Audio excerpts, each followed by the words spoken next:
Good morning, students. Today we are going to study the chapter of biology named life processes.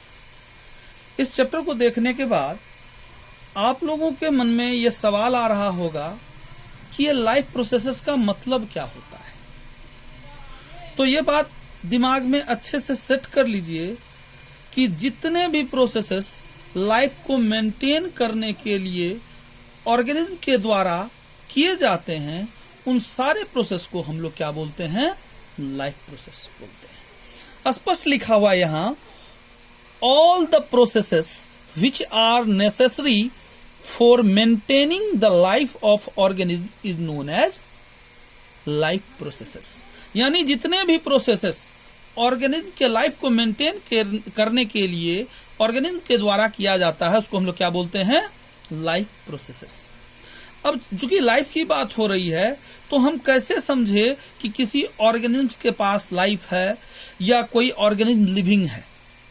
तो living organisms के कुछ features होते हैं। Living organisms have specific features.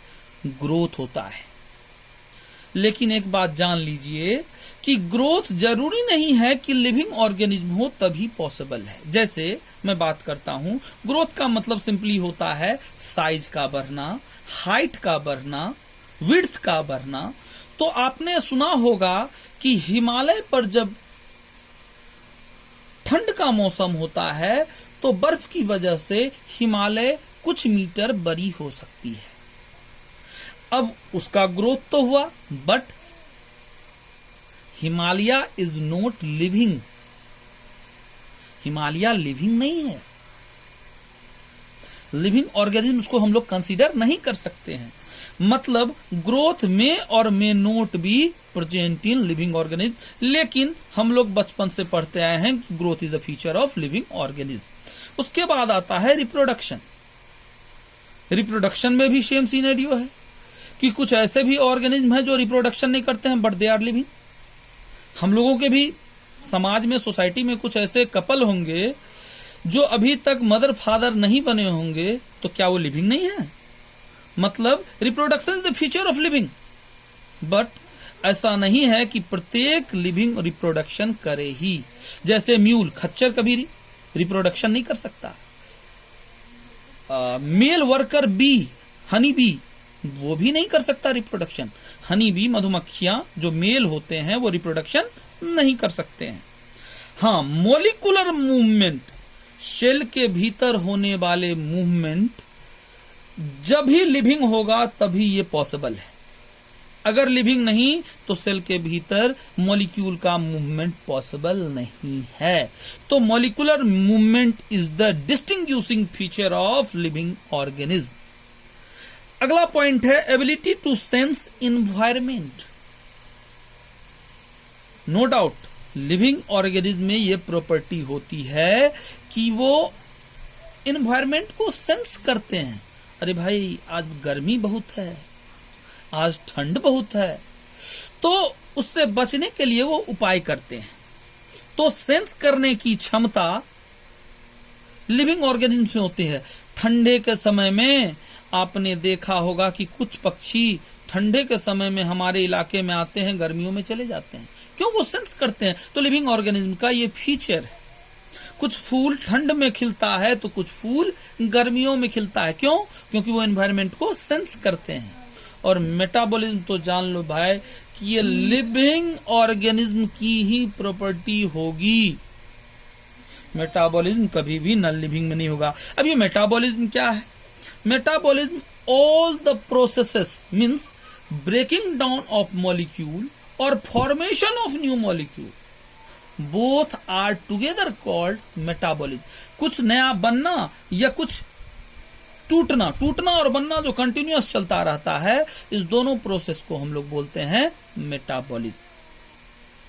अब response towards stimuli, no doubt this is the feature of living organism. अब आपको कोई बुला रहा है, आप कितनी बार अनसुना कीजिएगा?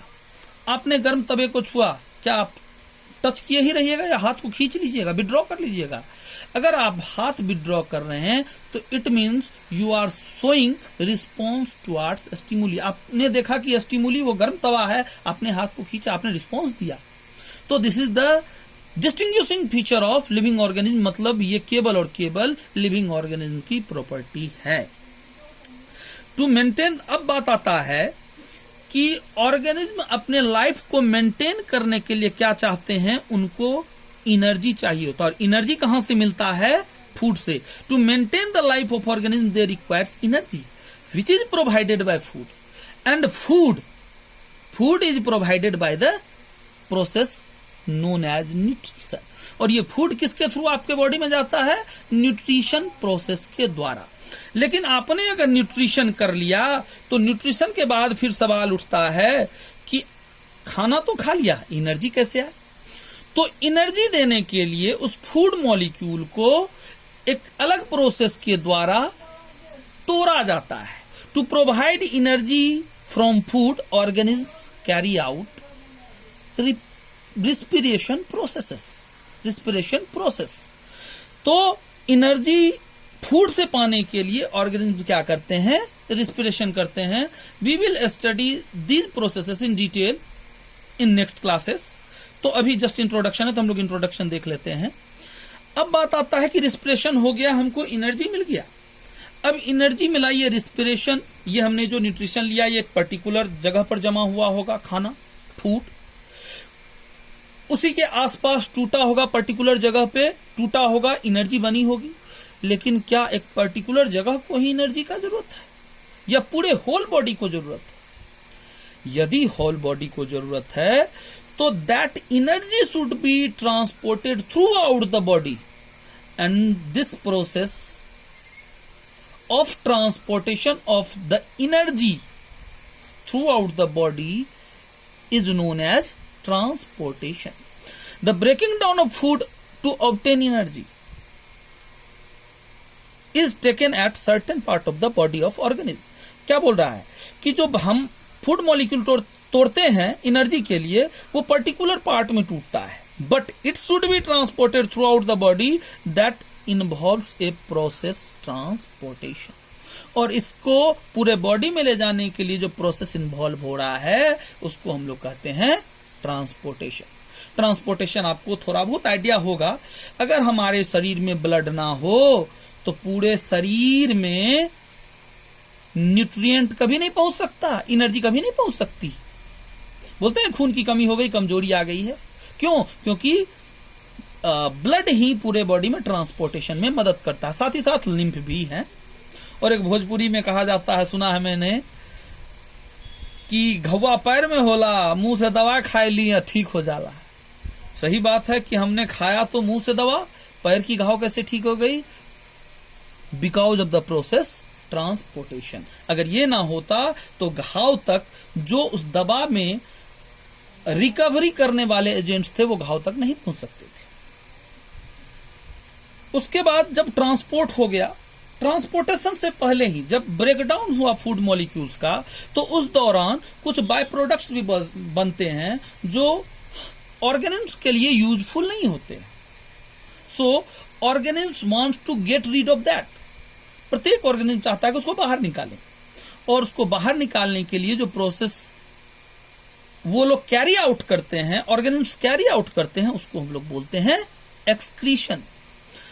During breakdown of food molecules, byproducts are also formed which are not only useless, सिर्फ यूजलेस नहीं है, rather harmful for organism। Harmful भी, अगर बॉडी में रह जाए तो नुकसान भी हो सकता है, कई ऑर्गन फेल भी हो सकते हैं।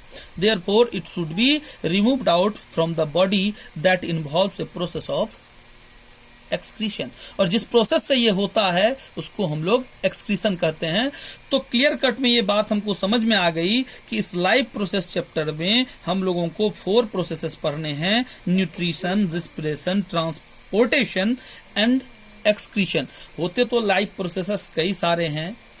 रिप्रोडक्शन भी एक प्रोसेस है, कंट्रोल कोऑर्डिनेशन भी एक प्रोसेस है, मतलब इंडोक्राइन सिस्टम के थ्रू, नर्वस सिस्टम के थ्रू। तो वो हम लोग नेक्स्ट चैप्टर में पढ़ेंगे। इस चैप्टर में यही 4 टॉपिक को हम लोगों को डिटेल से पढ़ना है।